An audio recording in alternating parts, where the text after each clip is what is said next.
Hello, I'm Dr. Sunny Fridge. Welcome to another episode of Rise and Shine with Dr. Sunny, the show that helps you unleash your inner speaking superpowers.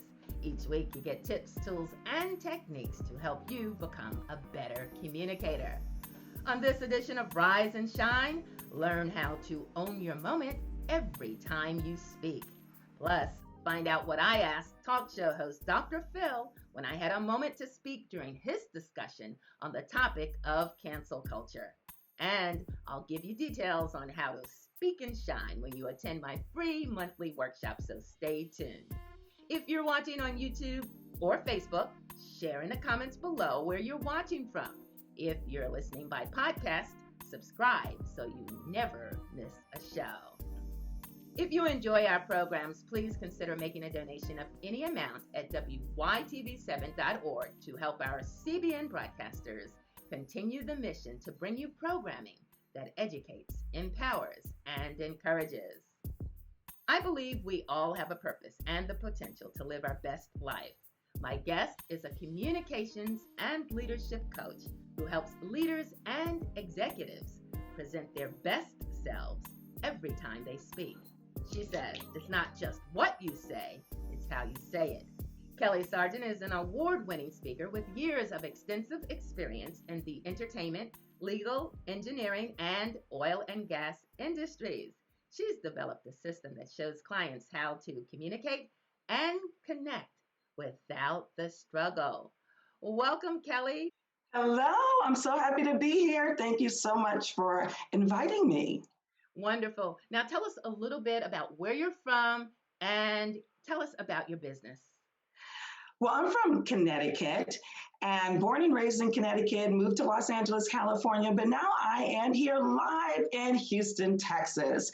I started my Own Your Moment business to help people just feel comfortable and confident when they have that opportunity to share their message, whether it's giving a public speech or whether it's a presentation. I just found the need to help people relax and get comfortable with who they are when they deliver that very important message that they have on their hearts that they want to share with other people. Now, I met you through Toastmasters in 2016.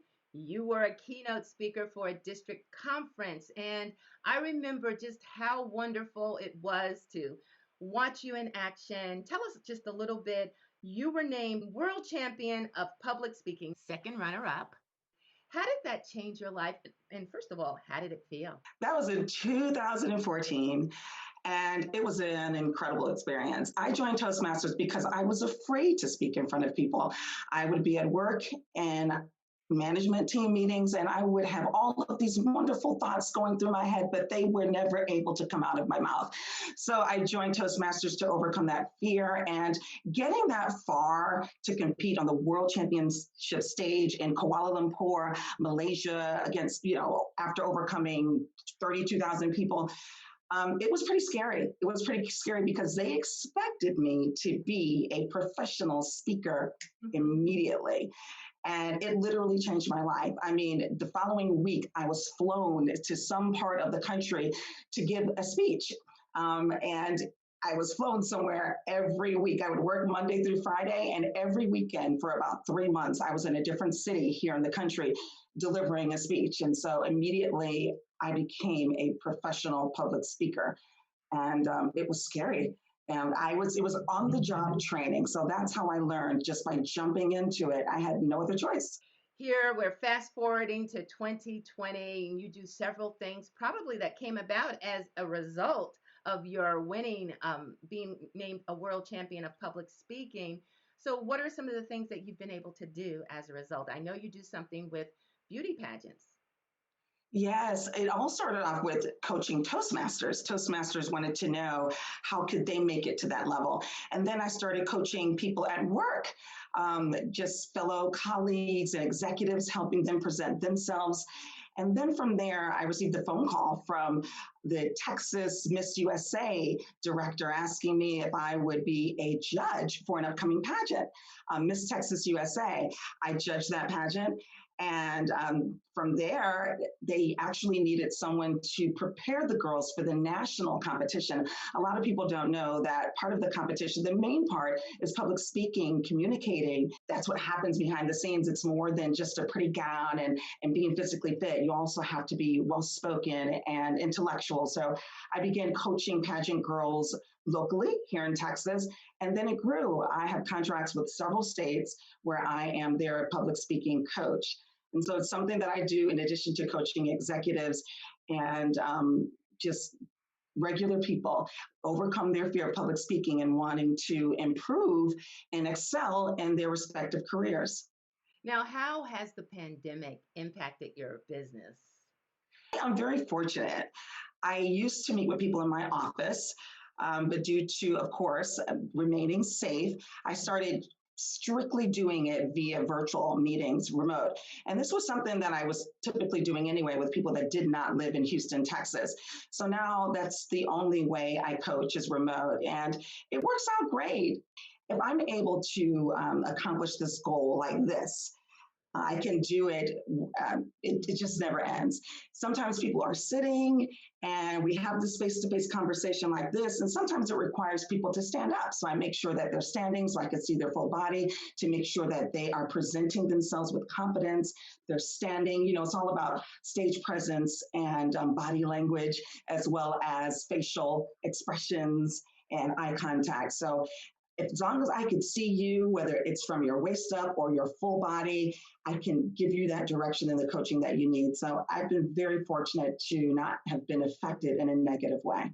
Awesome. Yes. And I remember when you gave the speech, the keynote for our Toastmasters in 2016, and you were very, very good. And you even gave me some tips that helped me when I competed in the club level and area level, because you taught me to mark my script and kind of look for ways to have vocal variety. Where can you add gestures? And now I share that with some of my clients who are just aspiring speakers, but they want to have a system. So I love that I was able to learn from you. Thank you. You are welcome. You have tips to help leaders and executives who want to be presenters and effective at it, but you say there are 5 fatal flaws that they make in less than 10 minutes. So we want to know a little bit more about that. So I have flaw number 1, you don't know how to make monotonous topics interesting. Talk a little about that. A lot of times, leaders or people presenting a presentation, let's just say a PowerPoint, their slides are filled with content. You know what I mean? There's a bunch of text. And I understand why they do that, because they don't want to miss anything.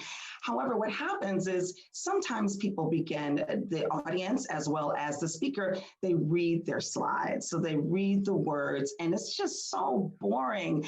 And so what I try to help leaders do is try to find the trigger words in all of those bullets and all of that text on your screen, on your slide. Try to find the trigger words that will help you remember what you want to say. And then once you find trigger words from each and every one of those bullets, you just list only those words and a list of bullets. But the trick is to make sure you choose the word that's going to help you remember exactly what you want to say in detail, and to only reveal one bullet at a time. Now, this helps because your audience isn't reading ahead of you, and you get to elaborate on each one individually and captivate your audience. So it also helps to not only have trigger words, but maybe a chart or an infographic or a photograph. That's something that I love to do when I give presentations, is I don't use any words at all. I just have a photo. And that photo alone tells me everything that I want to say. So I get to black out my screen after the audience sees the photo, and then I get to tell a story.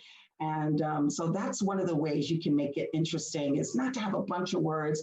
When they see a bunch of words, they're like, oh God, it's going to be another long, boring presentation.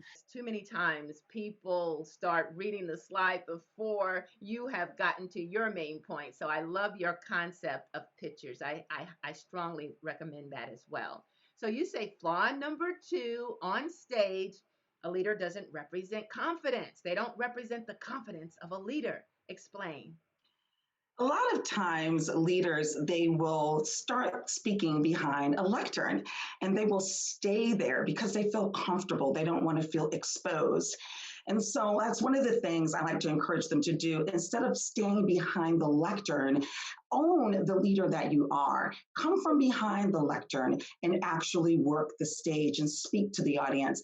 A lot of people don't realize that once you stand behind the lectern, there's a lot of pressure. It feels like an official speech, like you have to be perfect. Whereas if you come from behind the lectern, you have the opportunity to actually connect with the audience, and it feels like a regular conversation. And so that's one way. And the other way is once you do get from behind the lectern, sometimes you begin to pace back and forth, and you don't, or you may not have good eye contact. You look down while you're pacing, or you look up to the sky. And so I like to say, you know what, position yourself on stage. Separate your feet where they're shoulder width apart and move with purpose. And when you give eye contact, don't just scan the room. Find someone in the audience and in different parts of the audience and actually give them real eye contact just for a few moments in every section of the audience. And so essentially what I want you to do here is, you know, how do you want to appear? What's your image? Do you want to appear like you're nervous and not prepared and uncomfortable? Or do you want to appear confident and like you have, and speak with conviction, like you have something important to deliver? Because really you are the subject matter experts, right? And so you don't have to hide behind the stage or read word for word from your slides, because it's all in here. And so I just try to get them to feel comfortable having a regular conversation, and to think of it as the only reason why you're up there on that stage is so that everyone can see and hear this important information that you have to deliver. If you think about it like that, as opposed to I'm delivering this very important speech behind a lectern, it helps you a great deal. Now, flaw number 3, you say you don't know how to motivate your team. Yes. Okay. So it happens a lot of time with leaders, not all leaders, but a lot of people, they say, do this or do that. You know, they tell them what needs to be done. And being a leader is about influence, and anyone can influence. It doesn't take a title to influence. You don't have to be a CEO or a manager. It's all about confidence and delivering the information that they need in order to get the job done. And so one of the first things I think leaders have to make sure that they do is to make sure they give them the purpose, the why they're doing what needs to be done, to give them the full context and understanding of why it's important, instead of, you know, this is what needs to be done. Just share that story. And then, of course, what's the resolution? How do we get there? Once you have their buy-in, their understanding of what needs to be done and why, then you can talk about the implementation plan. The most important thing, I think, is super important that a lot of leaders don't do, is show some empathy, you know, and share a story when you are empathizing with your team. And what I mean by this is become relatable. Share that story up, that you understand the position that they're in, that you used to be there, and you understand the obstacles that they have in their way and what needs to happen, the challenges, the struggles, how you used to feel the same way and how you overcame those things. Talk about your sleepless nights and how stressed you were, and understanding, you know, how they feel and how hard the work is. It's important that leaders put themselves consistently in the shoes of their team members so that they can become relatable and just share their lessons learned of how they overcame some of those challenges. And lastly, it's always important to share the return on investment, the ROI. What's the positive outcome once we all work together and get this done? What's in it for them? Everybody wants to know that, right? If I do this, what's in it for me? So I think if we share the purpose, then the resolution and how we can make it happen, if we empathize with them and tell them, you know, that we understand, we used to be there as well, and the positive outcome, we follow those steps, I think that will motivate the team. A lot of people believe that stories aren't good when it comes to the business environment, but stories are the way that we connect to the hearts of the people. So I think it's super important that we do that. Absolutely. I love it. Flaw number 4, you don't know how to convey vitality. A lot of people think that when you're delivering a message, you have to be so serious. And, you know, like I said earlier, it's about a conversation. It's about being enthusiastic. I have a lot of energy. I'm very motivated, but there's nothing worse than sitting and listening to someone with a monotonous tone of voice and just very, dry without showing personality. I think it's so important to be likable. People like you, you don't have to be so serious. I think that just relaxing, being yourself, showing your personality, having high energy, because if you are like this, your audience is going to be like this. But if you're smiling and you're enthusiastic, your audience can't help but be the same way. So it's important that you understand that what you are delivering is contagious. So take advantage of that moment where you can be a real person, tell a joke, make them laugh, use your vocal variety, and pause, eye contact. There's so many different things that you can do with your body movements and the way you share the message with the way you tell the story and the way you speak. So there's a lot of different things I wish I had time to get into, but most importantly, I think it's important that to be very cognizant of the energy to make it something that people want to enjoy listening to, and that you're a real person, that you're up here delivering serious content, but in a way that's engaging and fun. You've already talked about not being making monotonous topics interesting, making sure you do that, representing confidence of a leader, motivating your team, conveying vitality. And you say flaw number 5 is you're unable to read the room. Sometimes speakers are speaking just to check a box to say that they've got it done. It's something that they have to do. It's part of their job responsibility.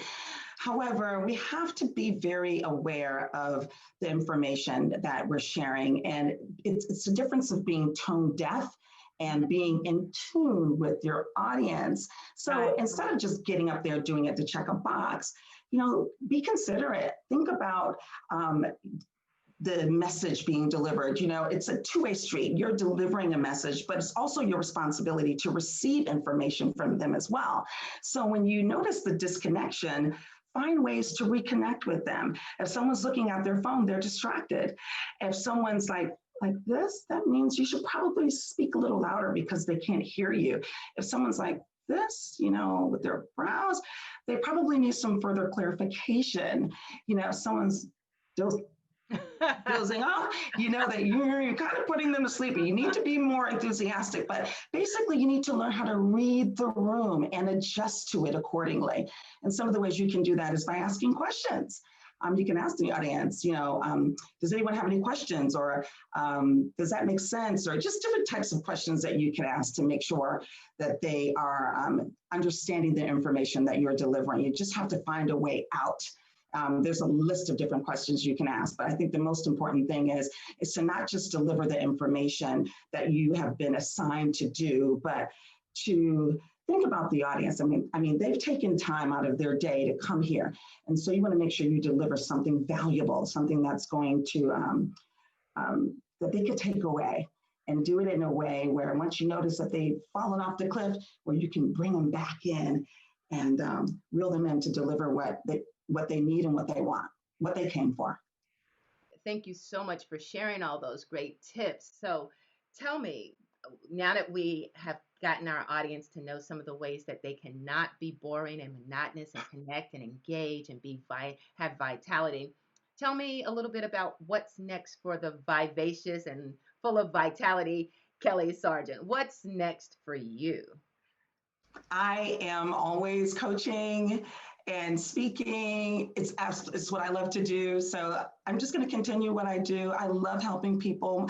One of the most important things that I enjoy doing is helping people get to the next level. A lot of people want to go certain places in their careers, and they realize that they have this challenge that they need to overcome. And to be honest, most of the time, it's all about self-confidence. So I love working with people, helping them build up that self-confidence so that they can get to the next level to do what they absolutely love to do with nothing holding them back. Wonderful. Now, before I let you go, give us a quote or some words of inspiration. One of the things a lot of people suffer from, and it's actually a quote of mine, if I can remember it word for word, I say, pretending to be perfect doesn't help anyone. admitting your imperfections empowers everyone. And what I mean by that is that, it's okay to be vulnerable and it's okay to be transparent because no one's life is perfect. And so when you do have the opportunity to step on stage and speak in front of a bunch of people, just share your story. Don't be afraid to let them know the struggles that you have endured and how you overcame them, because then you become relatable. People start to connect with them, and they see you as a real person, someone who gets them and someone who can help them because you've been able to overcome it yourself. So admitting your imperfections and how you overcame them will empower everyone. You don't need to pretend to be perfect. I couldn't agree more. Connection trumps perfection every time. So I love it. Thank you so much. And Kelly Sargeant, best wishes with all your future endeavors, and I hope you stay safe. Thank you. Same to you, Sunny. It was a pleasure. Thank you, motivational speaker and coach Kelly Sargeant with Own Your Moment Consulting. You can connect with Kelly at oymconsulting.com. I'd like to share my Own Your Moment. I had the opportunity to be part of the virtual audience during a recent taping of the Dr. Phil show. The topic was cancel culture. That's when a person loses their reputation and sometimes their livelihood for doing or saying something that the majority of people disagree with. One of the guests was broadcaster Piers Morgan. His book, Wake Up, discusses this phenomenon. Cancel culture is very popular on social media, particularly among young people. I chose to ask Dr. Phil a related question.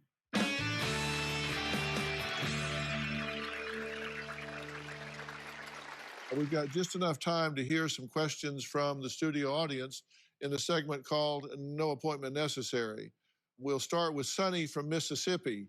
And Sunny, what's your question?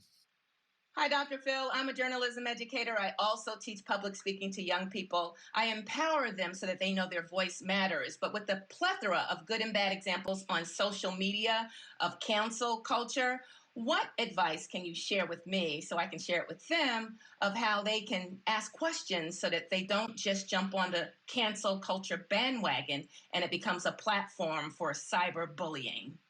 Well, Sonny, I would hope that we would really implore our students today to not be sheep, to not be part of the mob, because the mob mentality jumps. They're very kind of ADD and looks at headlines and is not real big on fact checking. I have seen people's lives destroyed by misinformation, half facts, and people just not doing their homework like a real journalist should. So you're in the right position to teach them to be critical thinkers.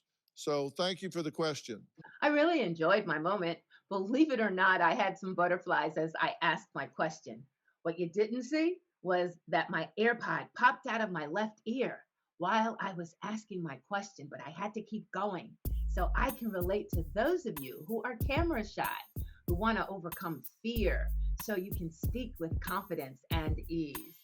If you'd like some help to become a better presenter, I invite you to join my free monthly Speak and Shine workshop on Zoom. I'll help you unleash your inner speaking superpowers, some you didn't know you had. Spots are limited. To sign up, go to my Facebook page at facebook.com/iRiseAndShine. You can register at my website, sunnyfridge.com. You will also find links to all my shows and podcasts. That's all the time we have on this edition of Rise and Shine with Dr. Sunny. Remember, it's your time to rise and shine.